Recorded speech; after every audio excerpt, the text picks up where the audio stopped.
Secret friends, unite!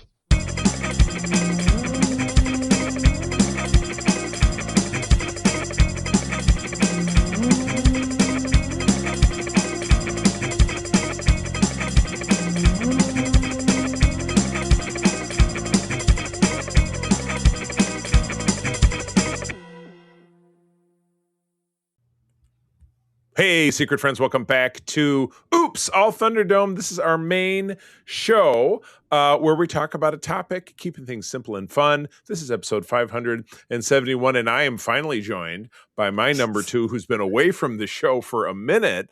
Peter. Peter's back with me. How you doing? Hey, you doing all right? Excellent. Yeah. So, I mean, this show, just because we cover a wide range of topics, we talk TVs, we talk movies, we talk TVs. I say, no, we don't talk about TVs like, hey, I want to go buy a new TV. We talk about TV shows. And I really like this Vizio, guys. I know, isn't it? Yeah, absolutely. I like this Roku TV. That's what I've got. But, Peter is not quite the voracious consumer of media in the same fashion that I am. So, but when it comes to the big stuff, we're usually on board. So we have been doing the Summer of Spider-Man. This is going to be our third installment. We're going to jump in and talk about Spider-Man Homecoming, but this is unfortunately the first time Peter's been able to be on board, and the first time that Andy, who is my partner over in Norway, can't join because it is Memorial Day weekend while we're recording this. I'm headed out of town. I go spend the weekend with my in-laws. The less said about that, the better. So we're recording on a Friday night, which means Andy, being 6 hours in front of us, cannot join us. So we're going to talk about this movie. Peter, I got to tell you, I feel like I've not seen this in a while, and I was just overjoyed watching this movie again. It's just a loved fun it. movie. Yeah, just loved it so is. much. But real quick, I'm going to slide in talking about paying the bills, so to speak. Want to give some homage, some love and respect to the wonderful people over at our Secret Friends Unite Patreon at patreon.com/secretfriendsunite, where you do get exclusive shows. Peter and I are just winding down on our show, The Facts of Geek Life, Ron Moore's Battlestar Galactica, like my number 2 favorite show of all time. So that is exclusively found on Patreon, as is the Bad Movies podcast that I do with my wife, April, Bad Trip to the Movies with the Cardins. You can only find that over on our Patreons. All of our shows come out early, 1 or 2 days early on the Patreon. Versus our regular feeds. And the other thing is, because our feeds are split out in various places like Apple and Spotify, it's only on Patreon that they're all in one place. So that is the easiest way to follow us, is to be a Patreon. And it's extremely inexpensive to do so, particularly since your first week is for free. You also get 50% off your first month, and you stay on board for as little as $2 a month, and you get all of our stuff. Really, even if you subscribe to Patreon but you use Apple or Spotify, the feed drops right to either one of those devices. So you are kind of cutting out the middleman and making life kind of nice and easy. Patreon.com/secretfriendsunite. Even if you just go over there and stay a free member, just to keep in touch with us, we'd love that too. We'd love to see you there. I'll mention it again at the end of the show, but no time wasting, because we do keep the show a tight 30 to 40, sometimes 45 minutes, covering a single topic. But yeah, Spider-Man Homecoming, 2017 superhero film, based on the Marvel Comics character of Spider-Man, which has always been my personal favorite since age 10, when I picked up Amazing Spider-Man 278. That was co-written actually by Joe Duffy, who is a Marvel creator that I'm going to be interviewing here in the next couple of weeks. But the film is, the franchise is owned by Columbia Pictures, which we know because they did produce the other films we talked about in this segment previously, Marvel Studios, and Pascal Pictures. So this was the second collaboration of the Spider-Man character portrayed by Tom Holland that is being shared by Columbia Pictures and Marvel Studios. So they saw the light of the dollar signs and managed to put it together, and it really did work out. This is the 16th film in the Marvel Cinematic Universe and directed by John Watts. And this is the important part. The screenplay by the writing team of Jonathan Goldstein and John Francis Daly. Now, Peter, I've talked to you about John Francis Daly as a very young man, starring as a member of an ensemble cast that launched a bunch of different stars including Seth Rogen, Linda Cardellini, James Franco, Busy Phillips, called Freaks and Geeks. It was on, I believe, ABC in the year 2000. I watched every episode, and it did get canceled at the end of the first season. That is available on either Disney Plus or Hulu. Peter, if you've not seen it, go watch it. It's about us. Martin Starr, Nice. who appears in this film, probably not by accident, was also a cast member on that show. It was a total sidebar by me.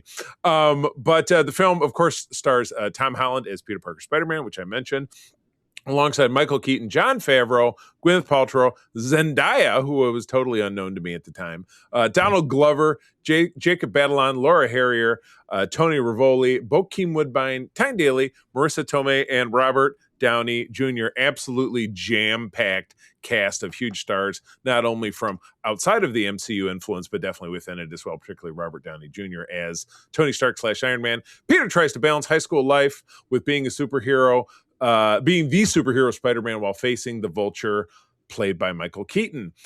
In February 2015, Marvel Studios and Sony reached a deal to share the rights, integrating the character into the established MCU. The following June, Holland was cast as Spider-Man. Watts was hired to direct.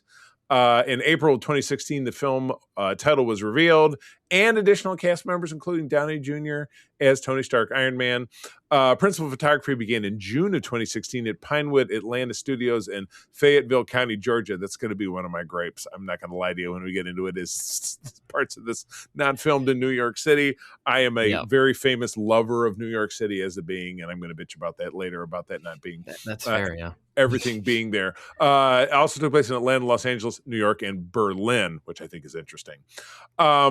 The production wrapped in 2016.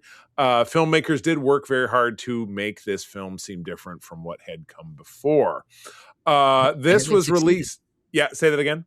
And they succeeded. Film was premiered in Hollywood at the end of June in 2017 and released to the rest of us over the extended 4th of July weekend as part of Phase 3 of the MCU. The film grossed $880.9 million worldwide. A little bit of a hit. Second most successful film, Spider-Man film, and the 6th highest grossing film of 2017, which blows my mind. I mean, you and I are both engaged in this summer movie wager and trying to figure out what movies are going to make. There was a time pre-COVID when this was just like something making $880 million was film number 6. Of the year, which if anything makes $808 million would be number 1 this year. But regardless, film received praise for its light tone, focus on Peter's high school life, and acting, particularly Holland and Keaton. All right, by the numbers, 92% Rotten Tomato meter, the critics loved it, and 87% on the popcorn meter, which is the audience evaluation. We're going to do this one the way that we usually talk about movies. We're going to talk about our favorite moments. Do keep in mind, as a movie from 2017, this is going to be heavy with spoilers. I have every reason to think anybody listening to us talk about this has seen the film. But if you have not, it is available. Always forget to mention, it is available for easy access on Disney Plus, physical media from places like Amazon, and also video on demand from also places like Amazon and Fandango at home, which is how I watched it because I've owned it for many years. Missed opportunities, weird plot holes, and etc. we'll talk about. Also spoilers. And then a score from 1 to 10. So, all right, I've been blabbing at the mouth for 8 whole minutes now. It's Peter's turn. Talk to me about some of your favorite moments from this film. As a completely random bit of favorite moment was at the party scene when he decides that he needs to go check things out. And we have the whole bit where he can't swing because there's nothing to swing from. That's boosted from the comics. That was he had to be out on Long Island just like this, and he was like, what do I do? But it was brilliant because in the other films you'd never see that because he's always in New York, right? In Manhattan, right? And So it was just hilarious because like it's in the comics, it's in other things, but it was never on screen, and so they played it for comedic effect, and they played it brilliantly. Yeah, yeah. Or like the moment when he finally is able to swing and then pulls a treehouse out of a tree. I had forgotten about that.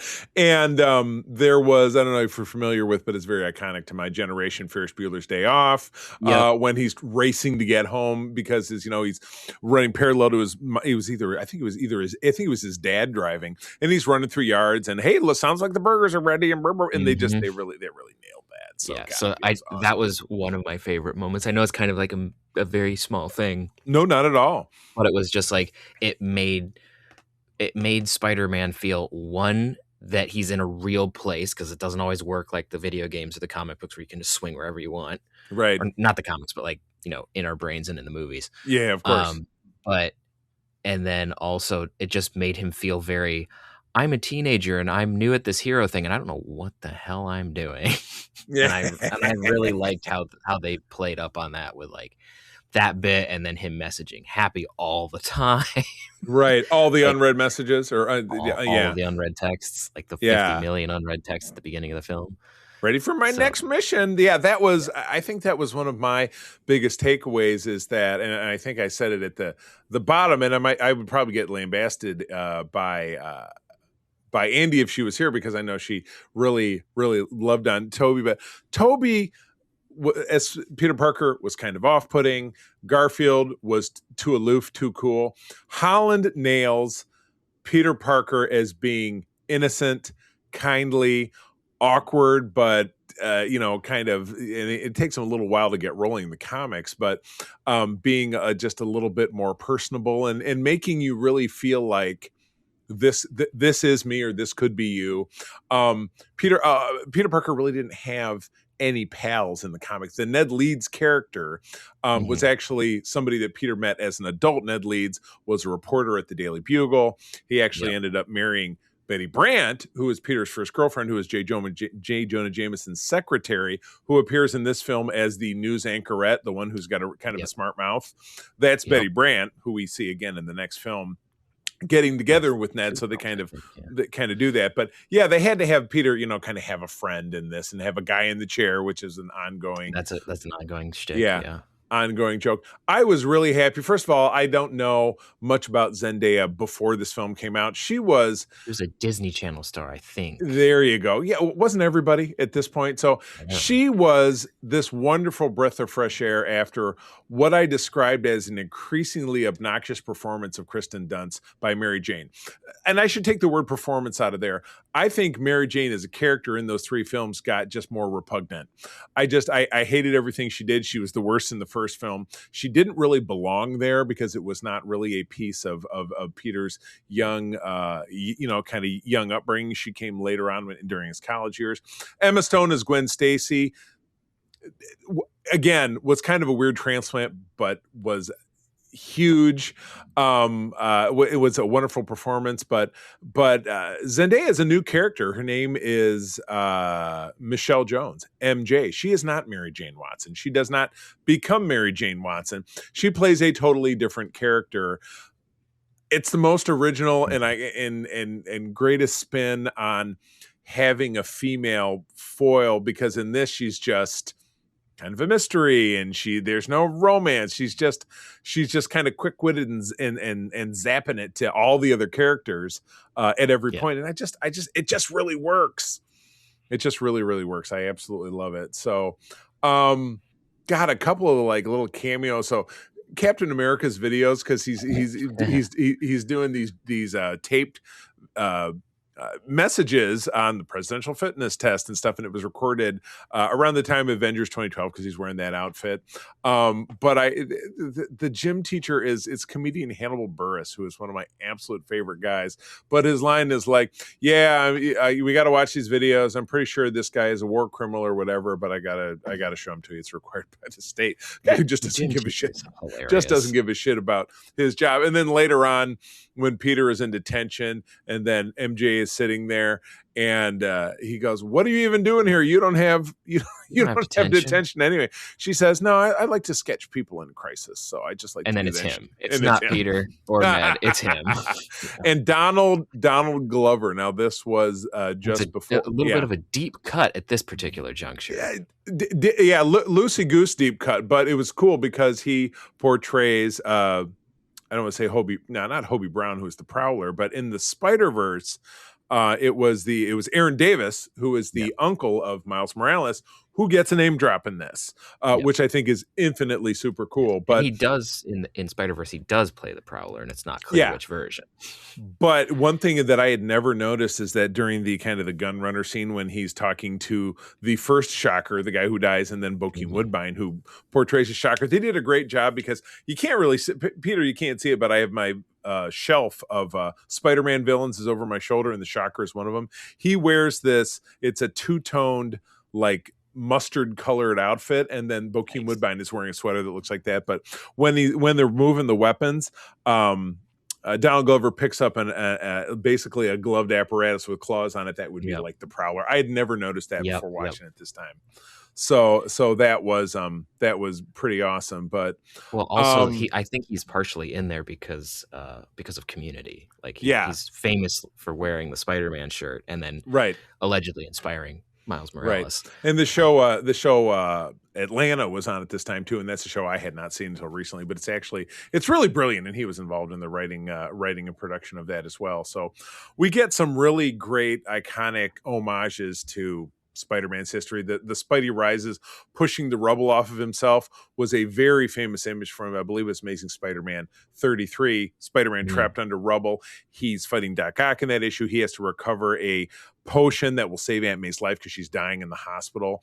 But also when he looks at his reflection in the water there, and he sees half of the mask is his homemade mask, aka the crappy costume, which is what Bokeem Woodbine calls it. It's particularly in the early days, whenever Peter's spider sense would go off, half of his face would be portrayed in the mask. I actually have a little statuette up in my living room on one of the bookshelves of that. And Peter in his classic white shirt and black vest with a tie, which is very, very 60s. I also liked how they did a newer version of the webbing from the torso to the arm, the armpit web from the very beginning. Very, very, very. But it was never, of course, Spidey has a high-tech suit designed by Tony Stark, and they do spend a lot of time in this kind of exploring that, the training wheels protocol when he deactivates it and all the different features that he can do. The web bombs are pretty cool and stuff. And particularly the last act with Happy and Tony and Peter at Avengers headquarters is fantastic. It was hilarious. And they really doubled down with Peter, after all of the travails, Peter gets his suit back because he's left in a little sack on his bed. I also couldn't figure out why in his bedroom he had bunk beds, because he had a loft. It was a futon couch. Okay, but there was but the bed up above just had like tubs on it, like he didn't sleep in. Yeah, so he probably slept on the futon and stored crap on top. This is something that high schoolers and college students do pretty regularly. I had a loft when I lived in the been there, dorm, done that. But okay, all right. That solves something that's not really a mystery. But they really doubled down because he's having this very iconic moment where he's suited up, and then he pulls the mask out and he's gazing over the window, and the camera swings back over his shoulder and pulls into focus that Marissa Tomei, who's the sexiest Aunt May there will ever be, says, "What the f-" and then it cuts to the Ramones playing Blitzkrieg Bop. Oh, and those animated soft credits, before they get anything, those are terrific. Those were pretty fun, yeah. Oh my God! So it was. I don't know what else is on your list. I bounced around a lot. For fun things, the performance of Keaton is also really, really good for Vulture. Like, Vulture is a super campy villain. Well, and he was also a kind of a grizzled old man. If you've ever was also looked ancient. He was. My first introduction to him was in the '94 animated series, which is pretty true to form. That's pretty accurate. So it's just one, he's a little younger, which is fine. Yeah. But then also, like, he's actually threatening and dangerous, which in a lot of times when you see Vulture, it's like, it's the old man flying around being a dork. Yeah. So what? I don't care. Like, and I'm not like downplaying Vulture too much, but like, he feels more like an imposing villain with like a purpose in Right. this. Right. And so I think they did a really good job of making him like just a better villain. And Michael Keaton, especially with that scene in the car, Yeah. Oh, like yeah. like he really like does that villain presence really, really well. So Yeah. I just have to say, like, that was a really, really good performance from Keaton on this. And I know that some of us are like, oh, well, he just plays heroes. No, he does a really good job as a villain here. Right. So Right. Peter's little video diary where we basically see his role in Civil War, which is the film that preceded that this, was funny. Yeah. is great, where he's narrating and he's like, yeah, I'm from Queens. It's a rough borough, man. And Handy's like, what are you doing? Happy's like, what are you doing? Knock it off. He's, or in the hotel room, he's like, it's very thin walls. I don't want to listen to you doing your little video and stuff. Yeah. Yeah. And one thing, and I've said this before, we covered this film when it came out on this show. So going back almost 10 years, but it is an absolute blessing that this film is not slowed down with another super lumbering telling of the origin story. They told it all right back in the Toby in 2002. They told it again, as we talked about in our last segment here, in the Andy Garfield movie. They turned it around a little bit to make it interesting. It's so unnecessary. We don't need Uncle Ben. We don't need to know. I said every man, woman, and child who has been born or will ever be born knows the origin of Spider-Man, Batman, Superman, Wonder Woman, blah, blah, blah. Maybe not Wonder Woman, but anyway, those three in particular, and certainly now Iron Man, though it was very necessary at the time because Iron Man was an unknown before Robert Downey Jr. really brought him to light in a lot of ways. Yeah. I liked the writers of these films, and I'm such a big fan of Goldstein and Francis Daly, who are now taking over writing a Star Trek film, which, thank goodness, we talk about that, obviously, on Code 47, which is our Star Trek show, that they trust the audience enough with the most basic story element of this billion-dollar franchise that they don't have to spoon it to you. And I said, Star Wars, please take some notes. Solo, I'm looking at you. Though I will admit in The Mandalorian, you'll hear about that when I talk about The Mandalorian Grogu when we do our spoiler cast on it coming up soon over on Holocron Chronicles, which is our Star Wars show. All right, let's dance into missed opportunities for plot holes. I don't have a ton. How about you? I don't really have a whole lot here because they did a really good job in catching most of them, I think. Because there's things that happen, but you don't really need to explain them. Like, how did Vulture keep getting alien tech? That's not entirely clear, but it's not important. Right. It seems like he finds a way eventually to steal it because he ends up, he just stealing it and doing stuff like that. So it's not 100% clear, but that's not important to the story. So right, true. And it's not not world breaking. He's stealing shit from somewhere. Cool. Right, and making references of like, hey, this is Ultron tech from Sokovia. This is more wreckage from the Triskelion, which was the Shield. So he's clearly like scavenging things. Captain America, but it's like we don't get like a ton of things. That's fine. Yeah. The only, I think that's kind of it in terms of like things that wiggled in the back of my brain because like most of the other stuff is fine. I don't have a problem with it.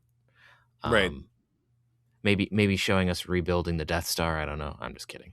But yeah, I did find it weird how they were building the Death Star, but they took it with them wherever they went. Well, the other weird thing I suppose was like, hey, do you want to help me build the Death Star? And then he shows up and it's completely built. It's like right. But then he drops it. But then they're building it at school, so it's like, did they keep trashing it? So it kind of seemed like a gag that kind of ran out of gas. The biggest one I have was probably just a typo. 2012 is the framing sequence of this because it's immediately in the aftermath of Avengers 2012, the Battle of New York. Yep. Then we get a title card that says they jump forward 8 years. Well, 2012 to 2017, which is established when this film takes place. It takes place in late 2016, going into 2017, or in 2017, or even in 2016, really, because it's supposed to be Homecoming, which takes place in the fall. So it's not really made clear. But anyway, Endgame did firmly established that that first Avengers film did take place in 2012, unless that title card was wrong, which I think it wasn't. So, but anyway, it's small and dumb. But what's dumb, but also not small because it's economical, and I already bitched about it, was why not just film this all in New York City? I understand, obviously, the state of New York didn't give you the incentives that you wanted, but it's like, filming. Well, they filmed a big chunks of the Nolan Batman movie in Chicago. Yep. That worked. Gotham City is not a real place. It's an imaginary place. In a lot of settings, they say Gotham City is actually in New Jersey. It was established in Superman 2025 that Metropolis and the Gunniverse is in Delaware because we saw it on license plates. That's fine. That's not a real place. That's a place you can portray it in any fashion you want. But to have Atlanta locations and saying, oh, this is somewhere on Long Island or it's just New York City. Though I felt like a lot of, we didn't do a lot of Manhattan stuff in this because Peter lives in Queens and a lot of the back and forth happened that way. So we don't have the interesting thing about the Holland movies is we don't really see New York most of the time. Right. Now that'll be very different in this new film because Peter is on his own and I believe when this new film, Brand New Day, which comes out at the end of July, 4 years have passed since the end of No Way Home, we'll be covering that before we get there. But some of the Atlanta film locations were just really thin disguised. It's like, oh, look, Spider-Man is going to walk on it. It looks like he's walking on a Walking Dead set, like a warehouse here, or it looks like a grain silo over there, or all the neighborhoods and stuff. So I also didn't really get. The funny thing about neighborhoods is you can often tell like this doesn't belong in that state. Like there was Don't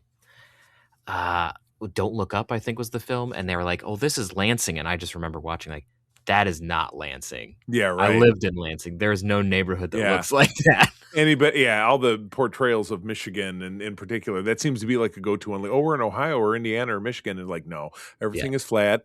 Don't make us try. Yeah, the houses don't look like that, even in the average neighborhoods.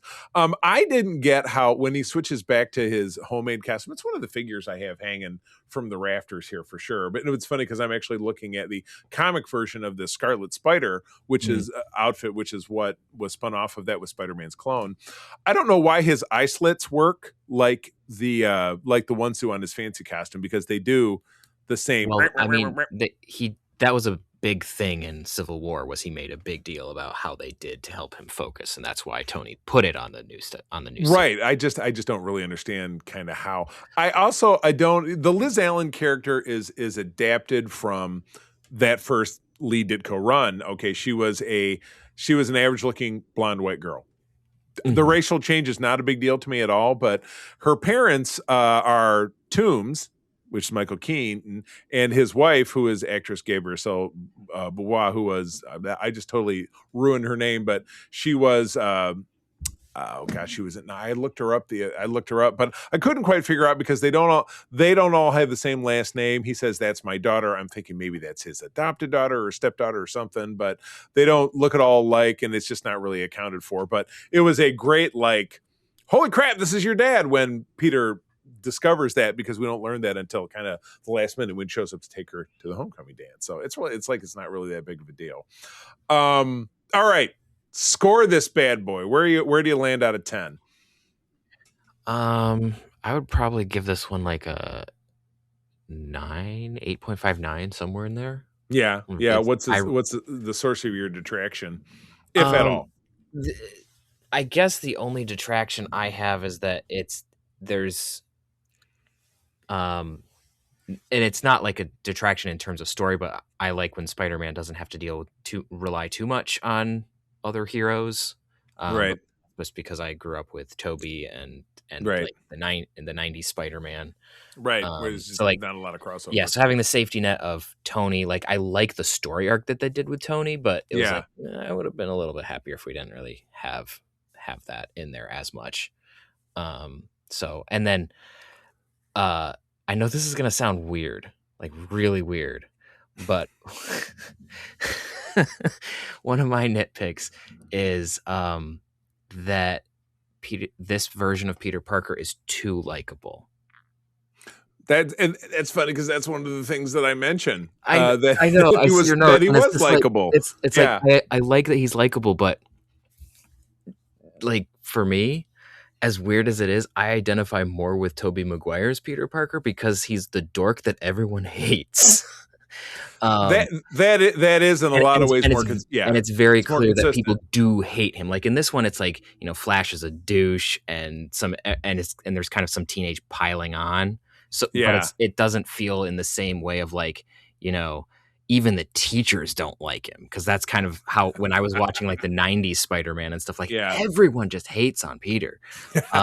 And so for me, Toby's experience of everyone hating him for no good reason felt a little bit more consistent with Peter Parker as I understand him. So that's part of what bumps it down for me, is like, Peter Parker's just so nice. It's like, he is, but everyone hates him even in spite of that. And so that's as weird as it is, it's just something that bugs me.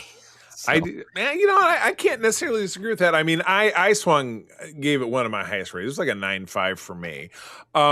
It was easy for me to forget, after not having seen this for several years, how much I love this movie. I mean, Holland, he nails it. He does. You're right. He makes Peter sweet, innocent, very well-meaning, but just absolutely out of his depth in almost everything that he does. And it's just all channeled by job. Yeah, he channeled by this little British guy, and he's got whimsy that the other two Spider guys, who I said don't worry, they'll be back, don't. I said I found Maguire kind of creeps me out, and Andy Garfield is he's too cool for school. They're not. That's fair. Really like Peter. There's not the charm. But like I said, and you already touched on it, Keaton just nailed it and really kind of knocked it out of the park with the performance, bringing a great actor. I did note his really hard leaning, and it happened, I think, earlier in the film more than later, into his real New York accent, which is easier because I think he's from Philly or Pittsburgh, which also has a very distinctive accent. So maybe just kind of tapped into that and just tilted it like about 15%. It was definitely very obvious in the first like 2 or 3 scenes, and then it kind of took off. But. Yeah, exactly. It's kind of walking too hard at that. So, all right. Fun facts. This is one that I picked out right away. But Kenneth Choi, who plays Principal Morita, who is chewing out Peter more than once, was also Howling Commando Jim Morita in Captain America: The First Avenger. And in the principal's office, you can see photos of the Howling Commandos, hence that they're related, as he is his grandson. I did pick that out. I completely missed that. That's hilarious. Yeah, I like that. Jennifer Connelly, who is an angel who walks the earth amongst us. She's always been, to me, probably the most beautiful woman in the world, besides my wife. Voices Spider-Man computer Karen, who, of course, Peter names. Her husband is Paul Bettany, who has voiced Iron Man computer Jarvis, and then he, of course, does become the Vision, which we will be seeing him again this fall in Vision Quest, which I'm very excited about. She was cast because of her appearance in the John Hughes produced Career Opportunities. Homecoming pays homage to Hughes' films, and casting Connelly was done as a tribute to his career. Connelly was also previously cast as Elizabeth Betty Ross in the 2003 Hulk with Eric Bana, which is a very bizarre kind of film, directed by Ang Lee, but yeah, it was a very weird take on the Hulk character. It's a very interesting film, but it is it's very different. It's bizarre, and it's probably really best left. I know my stepson loved that movie, but he was very young when it came out and probably saw it as a kid, so he could be more easily appreciated. I do like some of the transitions and stuff, very comic booky. So I like I kind of like some of the artsy stuff of it, and I'm like the last one to go like, I like artsy. I liked the art direction of that film, just as a side note. So gotcha. Everything else, I don't know. Yeah. The cast had to watch a John Hughes movie marathon to get prepared, as this is primarily a coming-age tale. So director John Watts turned to the master of such stories, John Hughes. Yes, including very obviously homages to The Breakfast Club, Ferris Bueller's Day Off, which we've already talked about, Pretty in Pink, etc. I like this bit at around an hour 35, closer to the end of the film. Happy is overseeing the loading of the plane with objects from Avengers Towers. He mentions Thor's belt, but it is unable to pronounce it as mega Thor's magic belt. And Peter, I'm going to let you take a crack at this word. What do you think that is? Megan Euro. Oh, man. It all sounds Japanese. I think. Yeah. Gotcha. This is kind of in Norse. I'm not entirely sure how to pronounce it. And then there's an O with like a tilde and a dash. So I'm not familiar with that character. So that's my best bet. That's really upside down. According to James Gunn, Stan Lee's cameo in this film is one of the 4 Lee cameos filmed in one day. Itself, alongside appearances in Doctor Strange, Guardians of the Galaxy Volume 2, and another title that he didn't specify to suggest it would be Thor Ragnarok, although Gunn did not direct Lee's cameo here. That makes sense. Obviously done in Atlanta. Lee lives in LA. So this was just a trip for him where he got to just bask in his awesomeness. I mentioned Martin Starr plays. I've known this one for a long time. Martin Starr plays one of Peter Parker's high school teachers, most notably the one with glasses that accompanies them on the trip to Washington, D.C. He can be briefly seen, I love this, in The Incredible Hulk, which was the '08 film with Ed Norton, which is part of the MCU, is credited as computer nerd. Marvel and Disney usually don't recast the same actors in different Marvel Cinematic Universe roles, although that's a rule that got bent with Alfre Woodard, who played the woman who verbally accosts Stark at the beginning of Civil War at the elevator, also played Black Mariah, the gangster, in Luke Cage, which at the time was Netflix Marvel, which has now been folded back into the MCU. So it's kind of retroactive. It's her identical twin. Yeah. Exactly. But as I said, has broken this rule a few times. However, Starr's role could easily be linked to his previously minor background character appearance, which was, my computer's doing something funny. Give me a second here. We're good. We're good. Sorry, that was really annoying. Thank God we're at the end, because now my computer's saying you need a refresh. So we'll have to do that. Peter and I are recording back to back because of the weekend. So hopefully I don't crash out. Yeah, it could easily be linked up. He was getting a degree in the earlier film and went into teaching in this one. Not bad. Yeah. All right. Well, that's it for part 3 of the Summer of Spider-Man.